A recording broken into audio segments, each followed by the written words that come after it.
एक नगर में दो भाई राजू और दीपू नगर के एक गैराज में मैकेनिक का काम करते थे। भाई मैं सोच रहा था अगर हम ऐसे ही काम करते रहे तो एक दिन अपना एक गैराज खोल लेंगे और जल्दी ही हर शहर में अपना एक गैराज होगा। ये कहने के बाद दोनों राजू और दीपू अपना काम बंद करके मुस्कुराते हुए ऊपर की ओर देखते हुए सपने में राजू और दीपू अपने नए गैराज के उद्घाटन की रिबन काट रहे हैं। तभी पीछे से उसकी पीठ पर कोई धक्का देता है और दोनों घबरा के सपने से बाहर आते हैं। राजू के बगल में उसकी गैराज। तुम दोनों से एक काम सही से नहीं होता। ग्राहक का फोन आया था, उनकी गाड़ी से धुआं निकल रहा है और रास्ते में बंद हो गई है। ये तुम्हारी 8वीं शिकायत है। मैं तुम दोनों को अभी काम से निकालता हूँ, निकल जाओ मेरे गैराज से। और मालिक दोनों को धक्के मार के बाहर निकाल देता है। राजू और दीपू अपने छोटे से कमरे की बिस्तर पर हैं। भाई, हम हर जगह मन लगा के काम करते हैं, फिर भी हमें हर जगह से निकाल दिया जाता है। किसी को हमारी कद्र ही नहीं। चल किसी दूसरी जगह जाते हैं, वहाँ शायद हमारी कीमत हो। भाई, पर हम वहाँ करेंगे क्या? अरे हम बाबा बन के लोगों को ज्ञान देंगे और उनसे पैसे लेंगे। वो तो ठीक है, पर हम लोगों को क्या ज्ञान देंगे? अरे वही जो माँ हमें देती थी। तू ज्यादा सवाल मत कर, सामान बांध। हम राजा सूर्यदेव के चंपक नगर जा रहे हैं। चंपक नगर में राजू और दीपू। ये राजा सूर्यदेव का चंपक नगर है, हम यहीं से शुरू करेंगे। दीपू सुन, आज से तेरा नाम दीपू नहीं दीपेश्वर है, समझा? और मैं एक सिद्ध योगी। मैं यहाँ बैठता हूँ और ध्यान करता हूँ। तू नगर में जाके ये खबर फैला कि एक सिद्ध योगी आए हैं जो हर समस्या का हल देते हैं। भाई, हमारे सिद्ध बाबा जी के लिए कुछ दान दो। ये कौन से बाबा हैं और कहाँ हैं? नगर के बाहर जो बड़ा बरगद का पेड़ है ना, वहाँ ठहरे हुए हैं। अगर तुम्हें कोई समस्या हो तो उनसे जाके मिल लो। हाँ, मैं जरूर आऊंगा। औरों को भी बता दो, पूरे नगर का भला हो जाएगा। जरूर बाबा जी, जरूर। मैंने नगर में खबर फैला दी है, जल्दी ही लोग यहाँ आते होंगे। तुम तैयार रहो। मैं तो कब से तैयार हूँ, देखते हैं क्या होता है। तभी नगर के लोग वहाँ आने लगते हैं और हाथ जोड़ के नीचे बैठे हैं। आप जो भी दान के लिए लाए हैं बाबा के चरणों में रखें और बाबा से गुरु मंत्र लें। दुकानदार राजू के पास पैसे रखता है। राजू इशारे से दुकानदार को अपने पास बुलाता है और उसके कान में कहता है, श्री राम।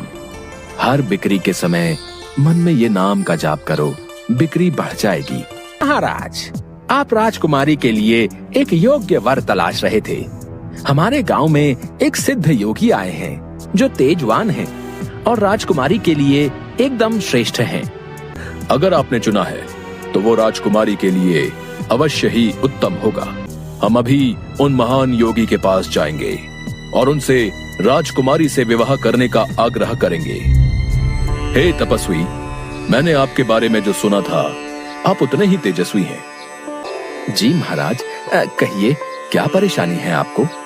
मेरी इच्छा है कि आप मेरी पुत्री से विवाह करें और ये उपहार स्वीकार करें। महाराज, मैं तो एक सन्यासी हूँ, मुझे इन सब से क्या लेना? मुझे क्षमा करें, मैं आपकी बात नहीं मान सकता। दीपू चौंकते हुए राजू को देखता है। आप जब तक यहाँ हैं, मैं कोशिश करूंगा आपको कोई दिक्कत ना हो। और राजा सूर्यदेव को प्रणाम करके वापस चले जाते हैं। मुझे भी राम नाम का धन मिल गया है, जिसके आगे इस दुनिया का सारा धन फीका है। मुझे ये सब नहीं पता।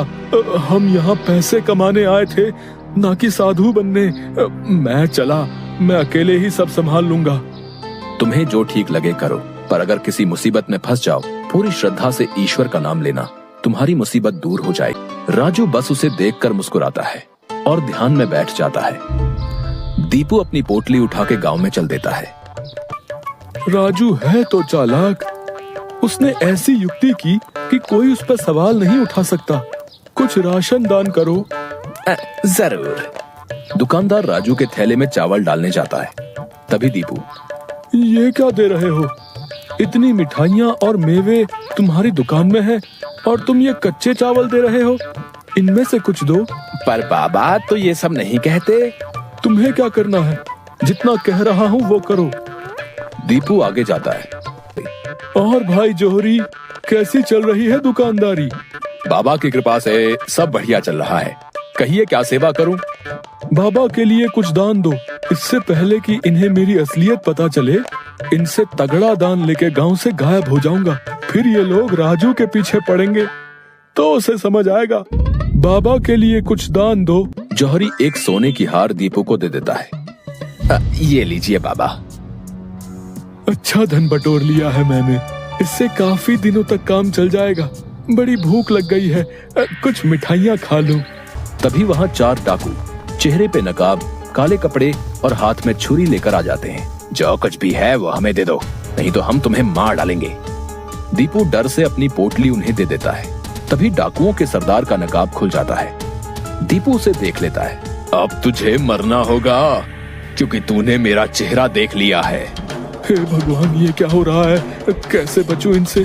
तभी उसे राजू की बात याद आती है। अगर किसी मुसीबत में फंस जाओ, पूरी श्रद्धा से ईश्वर का नाम लेना, तुम्हारी मुसीबत दूर हो जाएगी। दीपू आंखें बंद कर घुटने पर बैठकर, हे नारायण मेरी रक्षा करो, हे नारायण मेरी रक्षा करो। डाकू का सरदार दीपू को उठाकर, सुन, राजा के सिपाही हमारी ओर आ रहे हैं, इसलिए तुझे छोड़ रहे हैं। अगर तूने किसी को हमारे बारे में बताने की कोशिश की तो तुझे जिंदा नहीं छोड़ेंगे। ये ले अपनी पोटली। डाकू भाग जाते हैं।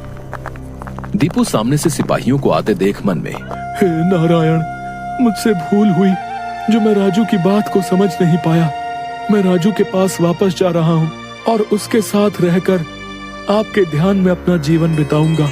मुझे माफ कर दो राजू, मैं ईश्वर के नाम की महिमा को नहीं समझ पाया, पर अब मैं समझ गया हूँ और तुम्हारे साथ ईश्वर के नाम का धन कमाना चाहता हूँ। राजू दीपू को गले से लगाता है